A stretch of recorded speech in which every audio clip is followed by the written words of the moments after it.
Donald the donkey had had enough.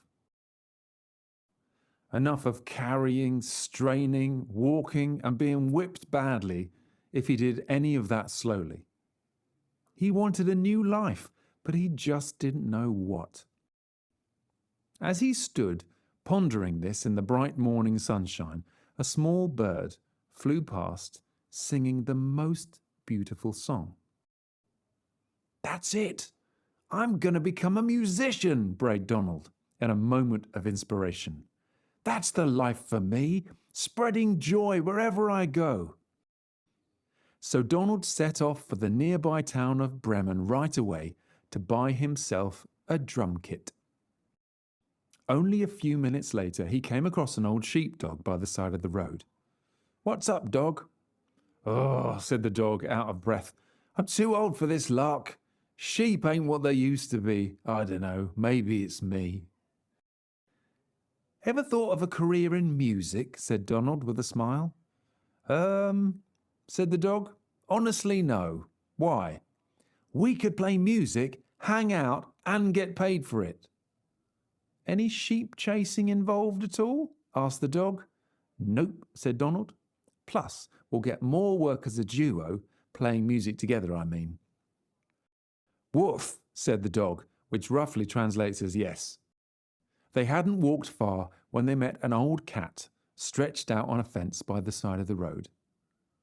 "Where are you chaps off to?" asked the cat. "Bremen," said the dog. "We're changing career." "To what?" "Musicians," said Donald. "Ooh," the cat's green eyes lit up. "Need an accordion player?" Now, no one ever needs an accordion player, but they both agreed it was worth a try. "We'll be a trio," said Donald. "But what are you going to play, Gunther?" The dog thought about it. "I always loved the guitar." "Awesome," said Donald, and kicked his hind legs into the air from sheer excitement. The three new friends were making a list of band names without much success when they heard the loud cock-a-doodle of a rooster from a nearby farm.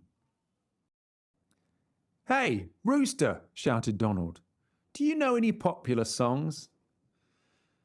"Nah, I'm more into jazz, man," said the rooster, flying down. "I dig on freeform improv. That's my jam." The others didn't understand a word of what Rooster just said, but he was cool, so he was in. So there they were on their way to Bremen town, a brand new quartet, that means 4 musicians, very excited to be on a new musical adventure together. It was starting to get dark, and they realized they wouldn't make it to town before sunset. So, spying a small house in the distance, they decided to stay there for the night. There was a light coming from inside, and Donald clip-clopped over to the window and peered in. "What do you see, man?" asked Roost. "Ooh, a table full of food and drink, and there's robbers eating, drinking, and having a great old time." "I don't know about you, but I'm starving," said the cat, rubbing her tabby tummy. "Why don't we do our first gig here tonight?" "Yes," said Donald. "The robbers will love it so much they'll ask us to share their food." "Woof," said Gunther, scratching a flea on his ear. "I'll climb on your back, Donald. Cat, you climb on mine. Roost, fly up and sit on Cat's back, and we'll be like a totem pole orchestra." "Yeah," said Roost, doing her vocal warm-ups. "That should be our band name, man. The Totem Pole Orchestra." "Great," said the dog. "But wait, we haven't got any instruments." "Let's just see what happens, man. Be free," said Roost, clicking her feathers. Gunther watched her in wonder, thinking, "Wow, she's so cool." Once they were all in position, Donald stamped out a count of 3, and they all started to hee-haw, crow, squeal, squawk, and howl as loud as they could. It wasn't the worst first performance ever, but it wasn't very musical at all. And when Donald got carried away with himself and started stamping, everyone lost their balance and came crashing through the robber's window. Well, the robbers were terrified that some terrible monster was attacking them, and they all ran out of that little house and into the woods as fast as they could. The Totem Pole Orchestra were a little confused why their audience had run away instead of applauding. But when they smelled the delicious food, they quickly forgot and all sat down at the table to eat. The night got better and better as they ate, drank, laughed and sang until it was very late before settling down for a good night's sleep. But what happened to the robbers? They hadn't gone away. They waited and watched until the early morning, when the firelight had died down. The boss told one of the robbers to go back to the house and find out who had scared them away. So, a robber crept back in through the front door, but it was very dark, and by mistake he trod on the cat's tail. Well, it was quite a shock, and the cat woke up and jumped onto the robber's face, screeching and scratching as hard as she could.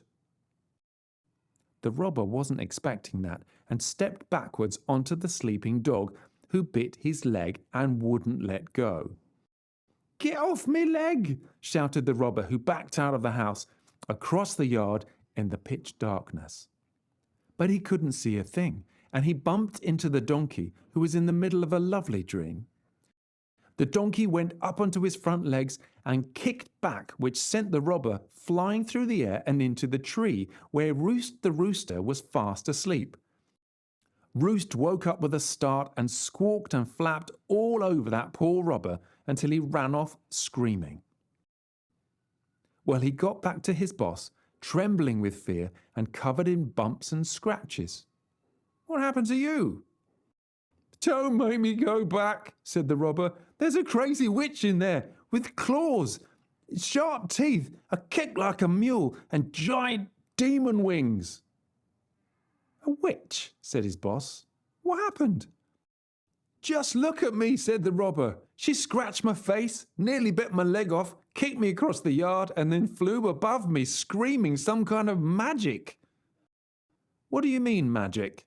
"I don't know, but it was horrible. It didn't rhyme. There was no tune. It was like really bad jazz."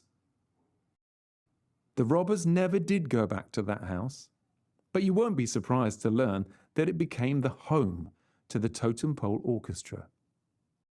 After a very noisy first performance, they spent a lot of time practicing and became known as Bremen's most exciting live band. You can probably get tickets to see them. Oh, and don't worry, they've improved a lot since that first show they did for those robbers. You know what they say? Practice makes perfect.